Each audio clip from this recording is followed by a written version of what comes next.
Sri Maharaji tells us, as described in the Bhakti Rasamrit Sindhu, that there are people who have, devotees who have reached a high state in their devotion. They have reached Bhav Bhakti. Even if somebody reaches that state, they may still fall from that elevated state of spiritual consciousness or divine love consciousness. Then what to speak of us, ordinary souls who are pursuing sadhana or preparatory devotion?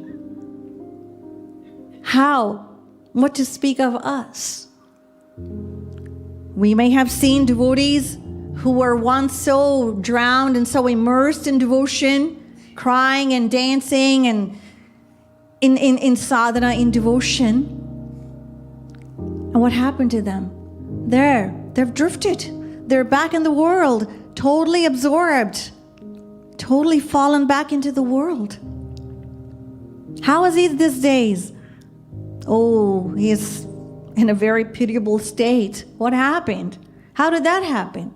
So Sri Maharaji tells us, just like a person, even a student, may have passed high school in first division, and then intermediate, second division, pursuing a bachelor's degree, third, and while pursuing a master's, what happened? Failed. What happened? This happens. This is not a new thing. It happens.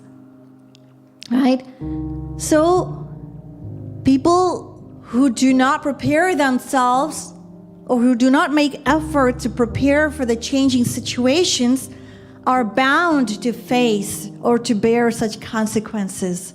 So Sri Maharaji tells us that we should not harbor pride that we know it all. We may have heard Sri Maharaji's lecture 100 times. Keep on hearing the same lecture.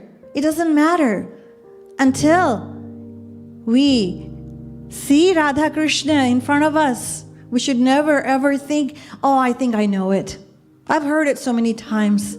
No, we're not such expert snake charmers that we can be so confident that we will remain unaffected by the snake bite. No, we first have to become experts at learning the appropriate mantras. Yes, and recognizing those medicinal potions first. Yes, and then we can challenge the snakes. Until that happens, we may find ourselves dead in the first try. So it is the intellect that has, the intellect is the main culprit. It is the culprit. It is the intellect that has deprived us of our spiritual goal over infinite lifetimes. Sri Maharaji tells us that the underlying reason, yes, the intellect, of course, we understand now, but the underlying reason is ignorance. And ignorance appears in devotees in guise of self-superiority. In the learners of scriptural knowledge, it appears as pride of learning. In those who preach the spiritual subjects and sing and chant devotional songs, it appears as a hypocritical display or posing of a saintly attitude. And in ordinary people, that ignorance manifests as how? As a desire for name and fame. So pride is the main form of ignorance. We must understand this.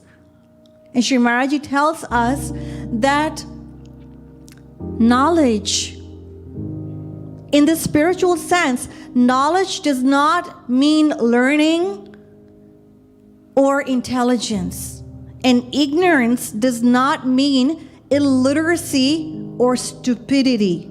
No. Knowledge in the spiritual sense means, what does it mean? It means understanding of the divine relationship with God. Understanding of the divine relationship is knowledge in the spiritual sense. And forgetting the divine relationship in the spiritual sense is ignorance. So, knowledge in the spiritual sense is spiritual consciousness, devotional consciousness.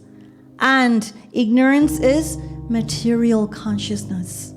So, what was the reason that we've been revolving through life after life after life in different forms?